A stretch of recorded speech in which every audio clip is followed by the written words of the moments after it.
Jacqueline Fernandes के एक makeup artist हैं शान मुथेल। उनके पास जनवरी 2021 को एक कॉल आता है और एक आदमी बोलता है कि वो जैकलिन से बात करना चाहता है। तो शुरू में तो वो मना कर देते हैं।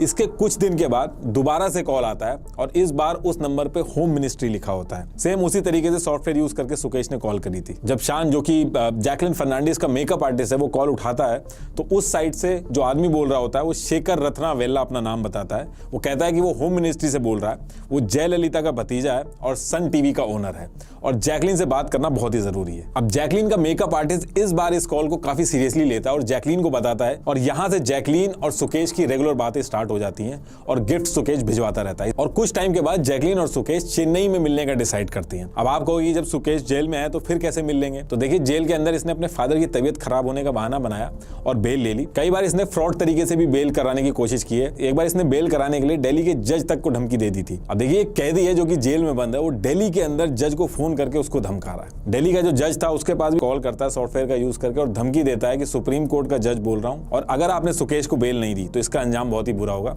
वो तो जज समझदार थी, उसने कॉल बैक करा तो उसको असलियत पता चल गई और सुकेश के ऊपर एक केस और लग गया। खैर, जैकलिन और सुकेश मिलने का डिसाइड करते हैं। ये खुद चार्टर प्लेन से चेन्नई पहुंचता है और उधर जैकलिन के लिए भी चार्टर प्लेन भिजवाया कि तुम मुंबई से चेन्नई आओ। और ये जो आपने पिक्चर देखी होंगी मीडिया में, ये इसी पर्टिकुलर टाइम की है। पहली मुलाकात में 3 डिजाइनर बैग, शैनल, गुची के आउटफिट, लुई विटॉन के शूज, 2 जोड़ी diamond ring, bracelet, multi colour stone दिए गए। मिनी कूपर भी दी गई थी गिफ्ट के तौर पे, लेकिन उसको वापस कर दिया था जैकलिन ने। ये जितनी भी डिटेल मैंने बताई है आपको, मैं अपने मन से नहीं बोल रहा हूँ। ईडी ने जो चार्जशीट सबमिट की है उसके अंदर ये सारी चीजें लिखी गई और मैं एज इट इज बोल रहा हूँ। सुकेश ने जैकलिन को यह भी समझाया कि सुपर हीरो तो बहुत सारे हो गए, लेकिन जैकलिन को ये सुपर हीरोइन बनाएंगे और इसका बजट रखेंगे 500 करोड़ का। और इसको लेकर इनकी हॉलीवुड के अंदर भी कई जगह बात हुई थी। देखिए, जैकलिन श्रीलंका की सिटीजन है, इनके पेरेंट्स बहरीन में रहते हैं, सिस्टर इनकी यूएस में पढ़ाई कर रही है और ऑस्ट्रेलिया के अंदर इनका भाई पढ़ाई कर रहा है। और ये सारी चीजें मैं इसलिए बता रहा हूँ कि सिर्फ जैकलिन का ही नहीं, इनकी फैमिली का भी नाम आया। जैकलिन की सिस्टर को पैसों की जरूरत थी तो $1.5 लाख सुकेश ने यूएस भिजवाया जैकलिन की बहन को। बाद में जैकलिन ने यह बताया कि ये लोन पे लिए थे। $50,000 सुकेश ने जैकलिन के भाई को भिजवाया ऑस्ट्रेलिया में और माँ बाप के लिए बहरीन के अंदर पोर्शे कार दिलवाई। गिफ्ट्स वगैरह और कार वगैरह ये जैकलिन को टाइम टू टाइम दिलवाता रहता था। इसके साथ साथ जब से जैकलिन सुकेश के कॉन्टेक्ट में आई, इंडिया में वो ट्रैवल के लिए चार्टर प्लेन ही यूज करती थी। जैकलिन को 3 पर्शियन कैट जिनकी कीमत 9 लाख रुपए थी वो भी गिफ्ट की गई। लोग बिल्ली के रास्ता काटने में परेशान हो जाते हैं और यहाँ पे उल्टा हो रहा था। 9 लाख रुपए देके पर्शियन कैट जो थी उनको गिफ्ट किया जा रहा था। 52 लाख का अरेबियन घोड़ा गिफ्ट किया गया था।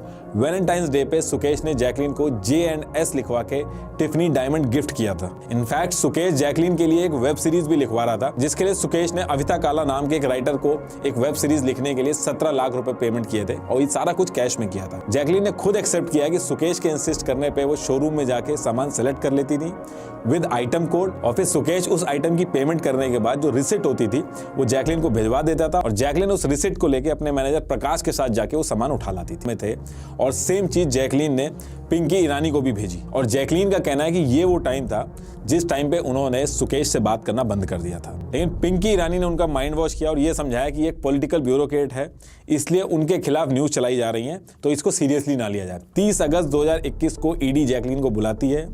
उस पर्टिकुलर टाइम पे तो जैकलिन सब कुछ मना कर देती हैं, लेकिन धीरे धीरे जब बहुत तेजी दिखाती है ईडी तब ये सारी चीजों को मानती है जैकलिन। ईडी का कहना है कि बाकी जो एक्ट्रेस थी, जैकलिन की कहानी उससे काफी डिफरेंट है। जैकलिन को सुकेश के क्रिमिनल पास्ट के बारे में पता था और बचने के लिए वो झूठी कहानी बना रही है और यही रीजन है कि ईडी ने पिछले महीने ही जैकलिन को भी एक्यूज बना दिया इस केस में। इसलिए बाकी एक्ट्रेसेस से ज्यादा जैकलिन का नाम उछल रहा है और ये जितने भी गिफ्ट वगैरह दिए गए, नोरा फतेही की गाड़ी वगैरह जो है, ये ईडी ने जब्त करी है क्योंकि जिनके भी पैसे लूटे गए उनको पैसे भी वापस करना। सुकेश ने दिल्ली के LG को लेटर लिखा कि आप गवर्नमेंट के मिनिस्टर सत्येंद्र जैन ने 2019 में जेल में उसकी सेफ्टी इंश्योर करने के लिए 10 करोड़ रुपए की वसूली की थी और सत्येंद्र जैन जो थे वो उस टाइम के दिल्ली के प्रिजन मिनिस्टर थे। सुकेश ने यह भी कहा कि जब मनीष सिसोदिया मिनिस्टर थे तब हर डिपार्टमेंट से कमीशन खाते थे और साथ में केजरीवाल का भी नाम लिया कि उन्होंने 2017 में 50 करोड़ रुपए लिए थे सुकेश से आम आदमी पार्टी में सीट दिलवाने के लिए।